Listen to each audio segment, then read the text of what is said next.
শ্রীলঙ্কায় সিরিজ সন্ত্রাসী হামলার পর বিভিন্ন মাধ্যমে শোক জানিয়েছেন বিশ্ব নেতারা। ভারতের প্রধানমন্ত্রী নরেন্দ্র মোদী এক টুইটে বলেছেন, এশিয়ায় সন্ত্রাসের কোনো স্থান নেই, শ্রীলঙ্কার পাশে আছে তার দেশ। ওদিকে হামলার নিন্দা জানিয়ে শ্রীলঙ্কার পাশে থাকার কথা জানিয়েছে পাকিস্তানের প্রধানমন্ত্রী ইমরান খান। শোক জানিয়েছেন ব্রিটিশ প্রধানমন্ত্রী থেরেসা মে। তিনি বলেন, সন্ত্রাস দমনে কাঁধে কাঁধ মিলিয়ে লড়াই চালানো হবে।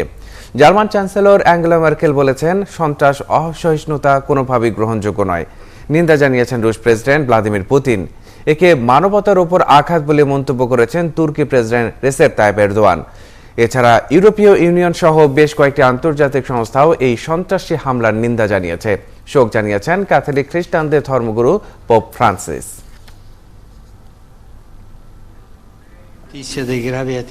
এই হত্যাযজ্ঞের খবরে আমি দুঃখ পেয়েছি। প্রার্থনায় এসে নির্মম হামলার শিকার হওয়া সব মানুষদের প্রতি আমার সমবেদনা ও ভালোবাসা।